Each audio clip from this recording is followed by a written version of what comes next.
Hello everyone, this is Sachin Sharma और आज हम बायोटेक्नोलॉजी क्लास 12th का एक टॉपिक डिस्कस करने जा रहे हैं जो कि नीट के लिए और बोर्ड्स के लिए बहुत ज्यादा इंपॉर्टेंट है, जो कि है क्लोनिंग वेक्टर्स। अब क्लोनिंग वेक्टर्स होते क्या हैं, इस चीज को समझेंगे और किस तरीके से हम उसको सेलेक्ट करते हैं और क्या क्या प्रॉपर्टीज हम उसको में देखते हैं, वो आज की क्लास में हम डिस्कस करने वाले हैं। सबसे पहला क्वेश्चन आता है कि क्लोनिंग वेक्टर्स क्यों यूज करने चाहिए और क्लोनिंग वेक्टर्स होते क्या हैं। तो हम लोगों ने बायोटेक्नोलॉजी का एक जनरल ऑब्जेक्टिव पढ़ा है और वो ये होता है कि जब भी हम बायोटेक्नोलॉजी परफॉर्म करते हैं, जेनेटिक इंजीनियरिंग परफॉर्म करते हैं, तो उसमें हम एक डिजायर्ड जीन को किसी होस्ट सेल में ट्रांसफर करते हैं और होस्ट सेल में जाके वो जीन रेप्लिकेट करता है और हमारा डिजायर्ड प्रोडक्ट की फॉर्मेशन करता है। अब कंडीशन ये है कि जो जीन हम ट्रांसफर कर रहे हैं, जो फ्रेगमेंट हम लोग ट्रांसफर कर रहे हैं, जैसे हम यहाँ पे देखेंगे, अगर हम इस जीन को, जो जीन ऑफ इंटरेस्ट है या डिजायर्ड जीन है जिसको हम ट्रांसफर कर रहे हैं, उसके पास अपने खुद की ओरिजिन ऑफ रेप्लिकेशन नहीं होता, यानी ओराई जिस सीक्वेंस को हम कहते हैं वो नहीं होता। और बिना ओरिजिन ऑफ रेप्लिकेशन के, आप लोग जेनेटिक्स में पढ़ के आए कि रेप्लिकेशन पॉसिबल नहीं है, यानी अगर ये होस्ट सेल में ट्रांसफर हो भी जाएगा तो वहां जाके अपने आप को रेप्लिकेट नहीं करेगा और अपनी कॉपीज नहीं बनाएगा, जो कि हम नहीं चाहते। हम चाहते हैं कि ये जीन वहां पे रेप्लिकेट करे और अपने आप को एक्सप्रेस करे। इस चीज को कंप्लीट करने के लिए या इस प्रॉपर्टी को पूरा करने के लिए हम जिस वेक्टर का इस्तेमाल करते हैं, यानी एक डीएनए का इस्तेमाल करते हैं जिसके पास अपनी खुद की ओरिजिन ऑफ रेप्लिकेशन होता है, अगर हम अपने जीन ऑफ इंटरेस्ट को इस डीएनए के साथ अटैच कर दें, एसोसिएट कर दें, तो एक डीएनए बनता है जिसको हम कहते हैं रिकॉम्बिनेंट डीएनए। और रिकॉम्बिनेंट डीएनए में हमारा जीन ऑफ इंटरेस्ट भी प्रेजेंट होता है और जो दूसरा डीएनए हमने यूज किया है उसकी ओराई भी प्रेजेंट होती है, और इस ओराई को यूज करके हमारा जीन होस्ट में रेप्लिकेट करेगा और अपने कॉपी बना सकता है और अपने आप को एक्सप्रेस कर सकता है। जब दो अलग अलग डीएनए को जोड़ के एक डीएनए बनाया जाता है तो इसको हम रिकॉम्बिनेंट डीएनए कहते हैं, और इसीलिए जेनेटिक इंजीनियरिंग को रिकॉम्बिनेंट डीएनए टेक्नोलॉजी भी कहा जाता है। अब क्वेश्चन ये आता है कि हम किस वेक्टर को सेलेक्ट करेंगे, क्योंकि वेक्टर इंपॉर्टेंट चीज है जो हमारे जीन को कैरी करके दूसरे होस्ट में लेके जाएगा। तो वेक्टर्स को सिलेक्ट करते समय हम किन किन बातों का ध्यान रखेंगे, उस चीज से पहले मैं आपको एक छोटा सा कंसेप्ट समझाना चाहता हूं जो आपको इस टॉपिक समझने में काम आएगा। लेट्स से फॉर एग्जांपल कि आपने किसी भी जीन को एक वेक्टर के साथ जोड़ के एक रिकॉम्बिनेंट डीएनए की फॉर्मेशन कर ली। अब इस रिकॉम्बिनेंट डीएनए को आप एक पर्टिकुलर होस्ट में ट्रांसफर करना चाहते हैं, जो भी आपका डिजायर्ड होस्ट है, लेट्स से वो इकोलाई बैक्टीरिया है या कोई दूसरा कोई ऑर्गेनिज्म है। अब इस प्रोसेस में जो जर्नल हमारी एक्यूरेसी है वो नियर अबाउट 1% है। इसका मतलब क्या है कि अगर आप 1000 बैक्टीरियाज में अपने जीन को ट्रांसफर करने की कोशिश करेंगे तो नियर अबाउट सिर्फ 10 बैक्टीरिया में ही ये जीन ट्रांसफर होगा, यानी accuracy is very very low. अब अगर 1000 बैक्टीरियाज में, अगर 1000 होस्ट में अपने अपना आरडीएनए ट्रांसफर किया और सिर्फ 10 में ट्रांसफर हुआ, अब क्वेश्चन आता है हमें कैसे पता लगेगा कि कौन से होस्ट में हमारा जीन ट्रांसफर हुआ या नहीं हुआ। अब जब हम होस्ट के अंदर जीन को ट्रांसफर करते हैं, तीन पॉसिबल सिनेरियो हमारे सामने आ सकते हैं।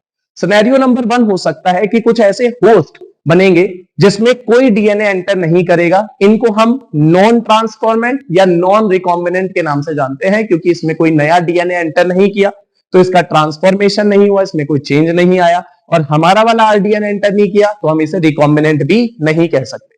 दूसरा सिनेरियो क्या हो सकता है कि हमारे होस्ट में एक नॉर्मल प्लाज्मिड एंटर कर जाए, नॉर्मल प्लाज्मिड जिसमें हमारा जीन नहीं है, तो उसको हम ट्रांसफॉर्मेंट कह सकते हैं, क्योंकि उसमें एक नया डीएनए तो एंटर हुआ है, बट उसे हम रिकॉम्बिनेंट नहीं कह सकते। ये भी हमारा होस्ट नहीं है क्योंकि ये भी हमारे काम का नहीं है।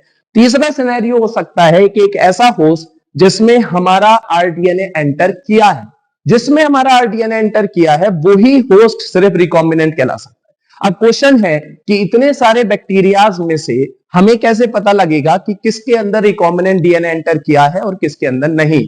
वही हमारे वेक्टर की एक प्रॉपर्टी है जिसको आज हम डिस्कस करने वाले हैं कि सिलेक्शन कैसे होता है, जिसमें वेक्टर की क्या क्या इंपॉर्टेंसेस हमें देखने को मिलती है।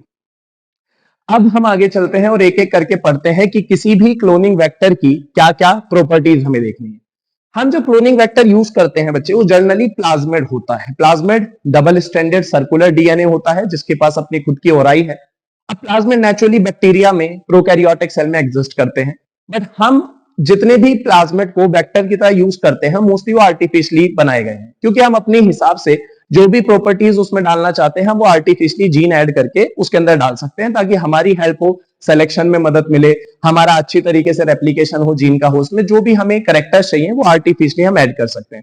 ऐसे ही एक वेक्टर है जो हमारी एनसीईआरटी में गिवन है, PBR322। PBR322 क्या है फुल फॉर्म इसकी? P से प्लाज्मिड है और B और R वो साइंटिस्ट के एब्रिविएशन है, बोलीवार एंड रोड्रिगेज, जिन्होंने इसकी फॉर्मेशन की थी, और 322 इसका एक कोड है जो इसे बाकी वेक्टर से सेपरेट करता है। अब इस वेक्टर की मदद से, इस एग्जांपल की मदद से हम समझेंगे कि क्लोनिंग वेक्टर्स की क्या क्या प्रॉपर्टी होनी चाहिए, क्यों होनी चाहिए और हमें उसका क्या एडवांटेज मिलता है। प्रॉपर्टी नंबर 1 बहुत ही ऑब्वियस है कि इसके पास अपना ओरिजिन ऑफ रेप्लिकेशन होना चाहिए। ओरिजिन ऑफ रेप्लिकेशन ही हमारी मेन प्रॉपर्टी है जिसकी वजह से हमने वेक्टर को सिलेक्ट किया। क्यों? क्योंकि हम जिस जीन को भेज रहे हैं उसके पास अपनी खुद का ओरिजिन ऑफ रेप्लिकेशन नहीं है और वो रेप्लिकेट नहीं कर पाएगा बिना इस सीक्वेंस के, तो हमें किसी ना किसी डीएनए की सीक्वेंस को इस्तेमाल करना पड़ेगा। तो वेक्टर के पास अपना ओरिजिन ऑफ रेप्लिकेशन होना चाहिए। एक बहुत इंपॉर्टेंट बात जो आप याद रखेंगे कि जो ओरिजिन ऑफ रेप्लिकेशन है वो ही डिसाइड करता है कि किसी भी डीएनए का कॉपी नंबर कितना होगा। अब ये बात आती है कि सर ये कॉपी नंबर क्या है? तो कॉपी नंबर होता है, जनरली हम लोग जब नोटिस करते हैं, जो मेन क्रोमोसोमल डीएनए है वो हर सेल में एक होता है। सेल डिवीजन के दौरान वो 2 में रेप्लिकेट करता है, बट फिर वो बढ़ जाता है 2 अलग अलग सेल्स में। बट प्लाज्मिड के बारे में एक बहुत इंपॉर्टेंट खास बात यह है कि वो एक सेल के अंदर 1 भी हो सकता है, 5 भी हो सकते हैं, 500 भी हो सकते हैं, 1000 भी हो सकते हैं, और जितना ज्यादा कॉपी नंबर हाई होगा मेरे लिए तो उतनी अच्छी बात है, क्योंकि मेरा जीन उतनी बार रेप्लिकेट करेगा। तो हम ऐसे प्लाज्मिड को सेलेक्ट करेंगे जिसका कॉपी नंबर हाई होगा। इसका मतलब है नंबर ऑफ डीएनए पर सेल, नंबर ऑफ डीएनए पर सेल अगर ज्यादा है तो वो हमारे लिए एक एडवांटेजियस प्रॉपर्टी है, जिसकी वजह से हमारा जीन बार बार अच्छी तरीके से रेप्लिकेट कर सकता है। जो PBR322 है इसका जर्नल कॉपी नंबर थाउजेंड्स के आसपास होता है, यानी एक सेल में ये PBR322 1000 नंबर में रेप्लिकेट कर सकता है, तो मेरे जीन की कॉपी बहुत रैपिडली हो सकती है। तो पहली प्रॉपर्टी ओराई होनी चाहिए, ऐसी ओराई होनी चाहिए जिसका कॉपी नंबर या जो ज्यादा कॉपी नंबर को सपोर्ट करे, जो हमारे एक्सपेरिमेंट के लिए फायदेमंद रहेगा। सेकेंड प्रॉपर्टी है जो हमारी मेन प्रॉपर्टी है, वो है सेलेक्टेबल मार्कर। अब ये सेलेक्टेबल मार्कर क्या होते हैं? अभी मैंने आपको थोड़ी स्लाइड्स पहले एक बात समझाई कि जब हम किसी जीन को या किसी आरडीएनए को होस्ट में ट्रांसफर करते हैं तो एक्यूरेसी सिर्फ 1% होती है। अब बहुत सारे केस होते हैं जहां पर हमारा आरडीएनए बैक्टीरिया में एंटर नहीं करेगा। अगर वो नहीं एंटर करेगा तो हमें ये सेलेक्ट करना आना चाहिए कि किस में एंटर किया है और किस में एंटर नहीं किया, मतलब कौन रिकॉम्बिनेंट है और कौन नॉन रिकॉम्बिनेंट है। अब ये हमारा जो जीन है, जीन ऑफ इंटरेस्ट, वो तो नहीं बता सकता कि वो कहां पर है कहां पर नहीं है, या हम उसको तो डिटेक्ट नहीं कर सकते। तो हमें कुछ ऐसी सीक्वेंस, कुछ ऐसे जीन की जरूरत पड़ती है जो वेक्टर के अंदर प्रेजेंट हो, क्लोनिंग वेक्टर के अंदर प्रेजेंट हो, जो मेरी मदद कर सके ये बताने में कि कहां पर हमारा जीन है और कहां पर हमारा जीन नहीं है।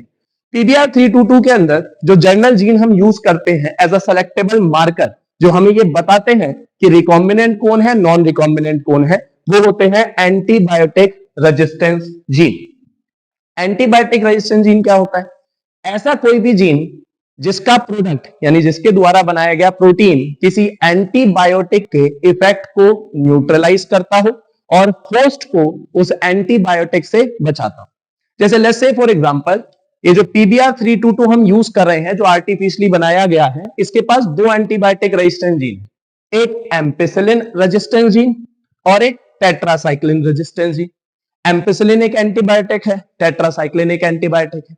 अब नॉर्मली क्या होता है कि जैसे किसी बैक्टीरिया के ऊपर आप एम्पिसिलिन का मीडियम प्लेस करेंगे, उस बैक्टीरिया को एम्पिसिलिन कंटेनिंग मीडियम में रखेंगे, तो बैक्टीरिया अगर उससे रेजिस्टेंट नहीं है तो उस मीडियम में ग्रो नहीं कर पाएगा, सर्वाइव नहीं कर पाएगा। बट अगर उस बैक्टीरिया के पास एम्पिसिलिन रेजिस्टेंस जीन है, तो ये जो जीन है इसका काम है टू प्रोवाइड डिफेंस या रेजिस्टेंस अगेंस्ट एम्पिसिलिन। इसका मतलब अगर किसी बैक्टीरिया में ये जीन प्रेजेंट है तो वो बैक्टीरिया या वो होस्ट एम्पिसिलिन की प्रेजेंस में सरवाइव कर सकता है।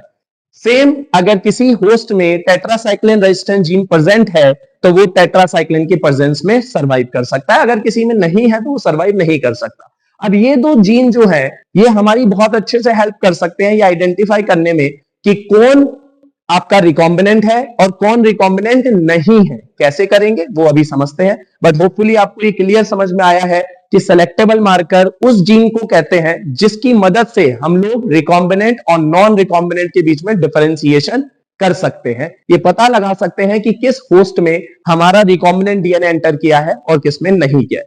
तीसरी प्रॉपर्टी जो हमारे वेक्टर में होनी चाहिए वो होती है क्लोनिंग साइट।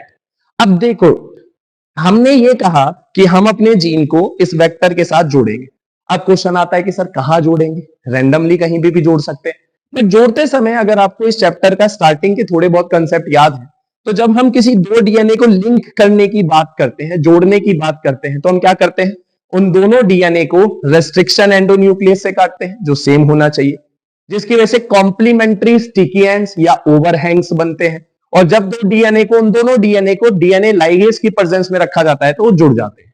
इसका मतलब अगर मैं चाहता हूं कि मेरा जीन ऑफ इंटरेस्ट इस वेक्टर के साथ जुड़े तो मुझे किसी रेस्ट्रिक्शन एंडोन्यूक्लियस से इसको कट करना पड़ेगा। सेम रेस्ट्रिक्शन एंडोन्यूक्लियस से दोनों एंजाइम को कट करना पड़ेगा। तो हम एक ऐसा वेक्टर सेलेक्ट करते हैं जिसके ऊपर रेस्ट्रिक्शन एंडोन्यूक्लियस की साइट हो जहां पे वो कट लगा सकता है। ऐसी जगह जहां पर रेस्ट्रिक्शन एंडोन्यूक्लियस कट लगाएगा वहीं पर आके स्टिकी एंड बनेंगे और वहीं पर आकर आपका एलियन जीन जुड़ेगा। जिस जगह पर एलियन जीन एसोसिएट होता है उसी जगह को क्लोनिंग साइट कहते हैं। जैसे अगर आप पीवीआर 322 को देखें तो उसके पास इतने सारे एंजाइम की क्लोनिंग साइट है। अगर आप इको R1 को यूज करेंगे इस डीएनए को कट करने के लिए तो आपका एलियन जीन इस जगह पे जुड़ेगा, जीन ऑफ इंटरेस्ट यहां जुड़ेगा। अगर आप BAM-H1 को यूज करेंगे तो टेट्रासाइक्लिन रेजिस्टेंट जीन में जुड़ेगा। अगर आप PST1 को यूज करेंगे तो एम्पिसिलिन रेजिस्टेंट जीन में जुड़ेगा। तो हमारे पास बहुत सारे ऑप्शन हैं, जिन ऑप्शंस में से जो भी सुटेबल क्लोनिंग साइट हमें चाहिए उसको हम यूज कर सकते हैं। याद ये रखना है कि एक रेस्ट्रिक्शन एंजाइम की एक ही क्लोनिंग साइट होनी चाहिए। अगर आप ध्यान देंगे तो हर एक एंजाइम की सिर्फ एक ही क्लोनिंग साइट है, मल्टीपल क्लोनिंग साइट्स नहीं है। इसका मतलब BAM-H1 सिर्फ टेट्रासाइक्लिन रेजिस्टेंट जीन पर कट लगा सकता है, इसके अलावा और कहीं नहीं लगा सकता। अगर ज्यादा होती तो क्या होता? तो ये डीएनए टुकड़ों में डिवाइड हो जाता, फ्रैगमेंट्स में। लेट्स से फॉर एग्जांपल कि BAM-H1 की रेस्ट्रिक्शन साइट यहां पर भी होती, यहां पर भी होती, यहां पर भी होती, तो एक कट यहां लगता, एक कट यहां लगता, एक कट यहां लगता, और इसकी वजह से ये डीएनए 1, 2, 3 टुकड़ों में ब्रेक डाउन हो जाता, जो इस डीएनए को अनफंक्शनल बना देता और फिर हमारा एक्सपेरिमेंट सक्सेसफुल नहीं होता। तो हमें क्या क्या बातें याद रखनी है? क्लोनिंग साइट क्या है? वो जगह जहां पर आप किसी डीएनए पे अपने जीन ऑफ इंटरेस्ट को लाइगेट करोगे, जोड़ोगे, उस जगह को क्लोनिंग साइट कहेंगे। क्लोनिंग साइट कहां पर होती है? जहां पर रेस्ट्रिक्शन साइट होती है, यानी जहां रेस्ट्रिक्शन एंडोन्यूक्लियस कट लगाता है। इंपॉर्टेंट चीज क्या है? एक एंजाइम की एक ही रेस्ट्रिक्शन साइट होनी चाहिए। ज्यादा होगी तो फ्रेगमेंट्स में टूट जाएगा, बट मल्टीपल एंजाइम की साइट होगी तो अच्छा है, हमारे लिए ऑप्शन ज्यादा रहेंगे। जैसे बहुत सारे एंजाइम की साइट है बट सबकी एक एक ही साइट है। अब हम किसी को भी यूज कर सकते हैं, यूज करने को तो हम किसी को भी कर सकते हैं, बट अपने एक्सपेरिमेंट को इजी और अच्छा बनाने के लिए कंडीशन ये है कि आप क्लोनिंग साइट वो सेलेक्ट करो जो सेलेक्टेबल मार्कर के बीच में आती हो। इसका मतलब आप अपने जीन को किसी ना किसी सेलेक्टेबल मार्कर में जोड़ने की कोशिश करो। हमारे पास दो सेलेक्टेबल मार्कर हैं, एक एम्पिसिलिन रेजिस्टेंट जीन और एक टेट्रासाइक्लिन रेजिस्टेंट जीन। या तो हम अपने एक्सपेरिमेंट में अपने जीन को यहां पर कहीं जोड़ने की कोशिश करेंगे या एम्पिसिलिन रेजिस्टेंट जीन में जोड़ने की कोशिश करेंगे। ऐसा क्यों करते हैं? यही सिलेक्शन का सबसे इंपॉर्टेंट इवेंट होता है। तो तीसरी कंडीशन है cloning site should be in one of the selectable marker. किसी ना किसी सेलेक्टेबल मार्कर के अंदर ही क्लोनिंग साइट आनी चाहिए। अब एक एग्जांपल लेके मैं समझाता हूं कि अगर ऐसा होगा तो हमें क्या एडवांटेज मिलेगी और हमारा एक्सपेरिमेंट किस तरीके से काम करेगा। लेट्स से फॉर एग्जांपल कि हमने BAM-H1 को यूज किया है। एक बार दोबारा देखते हैं, BAM-H1 की क्लोनिंग साइट कहां आती है? टेट्रासाइक्लिन रेजिस्टेंट जीन पे आती है। कैसे काम करेगा? BAM-H1 को यूज किया गया तो कट सर यहां कहीं लगा होगा टेट्रासाइक्लिन रेजिस्टेंट जीन पे जहां उसकी क्लोनिंग साइट है। तो जहां कट लगेगा, जहां स्टिकी एंड्स बनेंगे, वहीं पे तो आके जीन ऑफ इंटरेस्ट जुड़ेगा। तो जीन ऑफ इंटरेस्ट भी कहां पर लाइगेट हुआ? टेट्रासाइक्लिन रेजिस्टेंस जीन पे। जब gene of interest tetracycline resistance gene पे लाइगेट हुआ, जैसे ही gene of interest tetracycline resistance gene पे आके अटैच हुआ, वैसे ही टेट्रासाइक्लिन रेजिस्टेंस जीन का हो जाएगा बेटा इंसर्शनल इनएक्टिवेशन। बहुत इंपॉर्टेंट फिनोमिना है, नाम से समझेंगे मतलब समझ में आएगा। इंसर्शन मतलब ऐड होना, एंटर करना, इनएक्टिवेशन मतलब खराब हो जाना। किसी भी जीन के ऐड होने से सेलेक्टेबल मार्कर की सीक्वेंस खराब हो जाती है, इसको कहते हैं इंसर्शनल इनएक्टिवेशन। क्या किया गया? BAM-H1 को यूज किया गया, ठीक है। क्लोनिंग साइट कहां पर है? टेट्रासाइक्लिन रेजिस्टेंस जीन पर है। टेट्रासाइक्लिन रेजिस्टेंस जीन पे आके कौन अटैच हुआ? हमारा जीन ऑफ इंटरेस्ट अटैच हुआ। जीन ऑफ इंटरेस्ट के अटैच होते ही क्या हुआ? टेट्रासाइक्लिन रेजिस्टेंस जीन खराब हो गया, इनएक्टिव हो गया, काम करना बंद कर देगा, प्रोटीन नहीं बनाएगा। बट आपने तो सेलेक्टेबल मार्कर खराब कर दिया। सेलेक्टेबल मार्कर तो आपको सिलेक्शन में हेल्प करने वाला था, आपको बताने वाला था कि रिकॉम्बिनेंट कौन होगा। यही इंपॉर्टेंट बात है कि सेलेक्टेबल मार्कर तभी हमारे काम का है जब वो खराब हो जाए। सुनने में बड़ा अजीब है, बट यही काम करने का तरीका है कि आप अगर सिलेक्शन करना चाहते हैं तो आपको सेलेक्टेबल मार्कर को खराब करना पड़ेगा। कैसे? अब कंडीशन समझेंगे। अगर ये आरडीएनए मैंने बना लिया, तो मैं ये कह सकता हूं ये जो आरडीएनए है, इसके अंदर एम्पिसिलिन रेजिस्टेंस जीन अभी भी फंक्शनल है। मेरे हिसाब से ये बात आपको समझ में आ रही है कि सर इस जीन में तो हमने कुछ छेड़छाड़ ही नहीं करी है, ये जीन तो अभी भी वही काम कर रहा है जो पहले करता था, बट हमने टेट्रासाइक्लिन रेजिस्टेंस जीन को अनफंक्शनल कर दिया। क्या हम ये काम अपोजिट भी कर सकते हैं? बिल्कुल। आप चाहें तो इसको भी खराब कर सकते हैं, इसको सेम रख सकते हैं। एम्पिसिलिन को खराब करने के लिए किस किस को यूज किया जा सकता है? PST1 या PDU1। याद रखना है किसकी क्लोनिंग साइट कहां पर है। क्वेश्चन आ सकता है कि PDU1 को यूज करने पर कौन से एंटीबायोटिक का रेजिस्टेंस खत्म हो जाता है? एम्पिसिलिन का हो जाता है। BAM-H1 को यूज करने पर कौन सी एंटीबायोटिक का रेजिस्टेंस खत्म हो जाता है? टेट्रासाइक्लिन का हो जाता है, क्योंकि जिसका जीन खराब उसका रेजिस्टेंस खत्म। ये जीन ही तो रेजिस्टेंस दे रहा है ना, तो अगर किसी का जीन खराब तो उसका रेजिस्टेंस क्या हो जाएगा? खत्म हो जाएगा। वो सेल अब उससे रेजिस्ट नहीं होगी, उसकी प्रेजेंस में सर्वाइव नहीं करेगी। तो हमने BAM-H1 की मदद से टेट्रासाइक्लिन रेजिस्टेंस जीन को अनफंक्शनल बना दिया। अब जिस भी बैक्टीरिया में ये एंटर करेगा, हमारा आरडीएन एंटर करेगा, जिसको हम रिकॉम्बिनेंट कहेंगे, उसके अंदर एम्पिसिलिन रेजिस्टेंस जीन फंक्शनल रहेगा, टेट्रासाइक्लिन रेजिस्टेंस जीन अनफंक्शनल हो जाएगा। तो मैं कह सकता हूं कि जो रिकॉम्बिनेंट है वो एम्पिसिलिन कंटेनिंग मीडियम में, अगर उसे एक ऐसे मीडियम में रखा जाए जिसमें एम्पिसिलिन है, वो सर्वाइव कर जाएगा। बट अगर ऐसे मीडियम में रखा जाए जिसमें टेट्रासाइक्लिन है, तो सर्वाइव नहीं करेगा। तो जो भी रिकॉम्बिनेंट होगा उसका सिलेक्शन कैसे करोगे? अब देखो क्या समझ में आया। अब सारे बैक्टीरिया जिनमें से मेरे को पता है कि शायद 1% में रिकॉम्बिनेंट है, क्योंकि बहुत सारे बैक्टीरिया मैंने जीन ट्रांसफर किया होगा, उनमें से कुछ में गया होगा, कुछ में नहीं गया होगा, तो उनमें से 1% में रिकॉम्बिनेंट होंगे। अब जो मेरे वाला रिकॉम्बिनेंट होगा, मतलब जिसमें मेरा जीन एंटर किया होगा, वो किस में सर्वाइव कर सकता है? एम्पिसिलिन वाले मीडियम में कर सकता है। जिसमें नहीं गया होगा वो एम्पिसिलिन में सर्वाइव कर सकता है रिकॉम्बिनेंट, बट टेट्रासाइक्लिन में नहीं कर सकता। और जिसमें ये नहीं गया होगा वो दोनों में नहीं कर पाएगा। या जिसमें नॉर्मल प्लाज्मिड गया होगा वो दोनों में कर सकता है।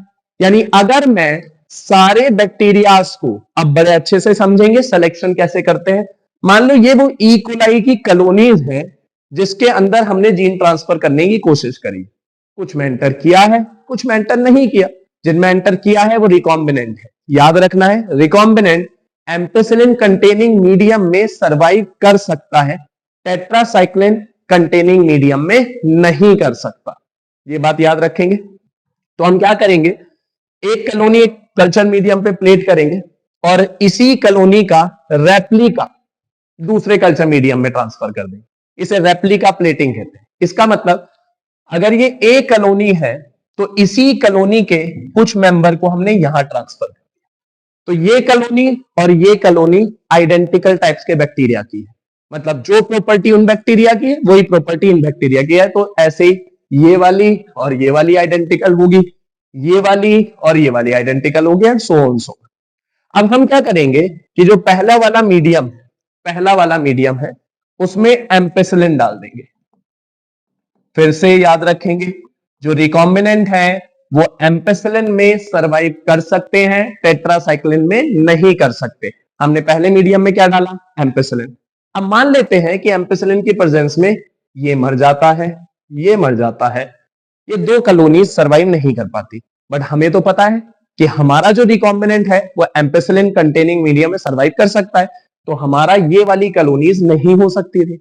अब इस वाले मीडियम में, ये जो दूसरा मीडियम है जिसमें रेप्लिका आपने बनाया है, इसमें आप टेट्रासाइक्लिन को डाल के छोड़ देंगे और मान लेते हैं कि टेट्रासाइक्लिन की प्रेजेंस में ये कॉलोनी और ये कॉलोनी मर जाती है।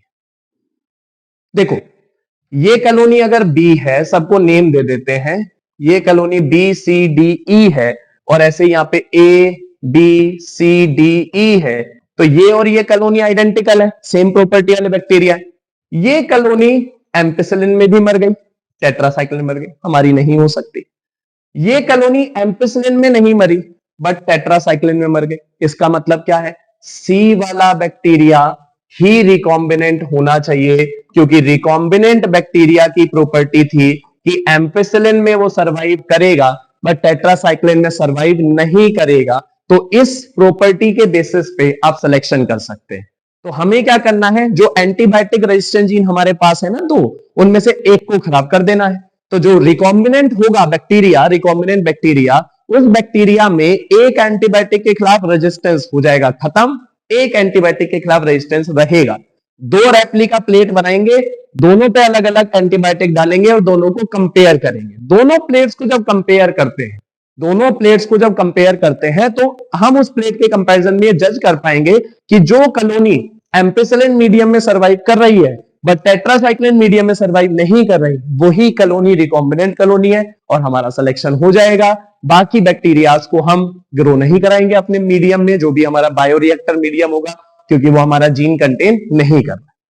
अब यहां पर एक प्रॉब्लम जो जनरेट होती है, हालांकि कोई मेजर प्रॉब्लम नहीं है बट एक प्रॉब्लम जो जनरेट होती है कि अगर हम एंटीबायोटिक रेजिस्टेंट जीन को यूज करते हैं एज अ सेलेक्टेबल मार्कर, तो हमें दो प्लेट्स मेंटेन करनी पड़ती है, दो कल्चर पे प्लेटिंग करनी पड़ती है, क्योंकि एक पे एम्पिसिलिन डालना है, एक पे टेट्रासाइक्लिन। सिंगल पे नहीं हो सकता, दोनों को कंपेयर करने के बाद ही तो मैं जज कर पा रहा हूं कि कहां पर हमारे वाला बैक्टीरिया है और कहां पर हमारे वाला बैक्टीरिया नहीं है। अब क्योंकि दो कल्चर मीडियम पे प्लेट करना पड़ता है, ये थोड़ा सा प्रॉब्लम प्रोसेस जो होता है प्रॉब्लमेटिक हो जाता है। हम क्या प्रेफर करेंगे कि जहां पर एक ही कल्चर मीडियम में एक ही प्लेट पे हम सिलेक्शन कर पाए, तो हमने कुछ और प्लाज्मिड डेवलप किए होंगे। याद रखना, PBr322 भी आर्टिफिशियली क्रिएटेड प्लाज्मिड है। तो अगर मैं एक प्लाज्मिड बना सकता हूं तो मैं एक बेटर प्लाज्मिड भी बनाने की कोशिश करूंगा जिसमें सिलेक्शन थोड़ा आसान हो। तो यहां पर हमने दूसरा प्लाज्मिड बनाया है जो है PUC19। ये क्या नाम दिया गया है, P फॉर प्लाज्मिड है, अभी भी UC है यूनिवर्सिटी ऑफ कैलिफोर्निया जहां पे बनाया गया है, और 19 इसका कोड है जो इसे बाकी प्लाज्मिड से अलग करता है। अब इसमें भी ओराई है, सर ओराई तो होनी चाहिए, बिल्कुल सही बात है। इसके पास एम्पिसिलिन रेजिस्टेंट जीन है बट इस पर टेट्रासाइक्लिन नहीं है, और मैंने अभी कहा हम दो मीडियम यूज नहीं करना चाहते, हम एक करेंगे। यहां पर जो सेलेक्टेबल मार्कर है वो लैक जेड है, यहां पर जो सेलेक्टेबल मार्कर का जीन है वो लैक जेड है।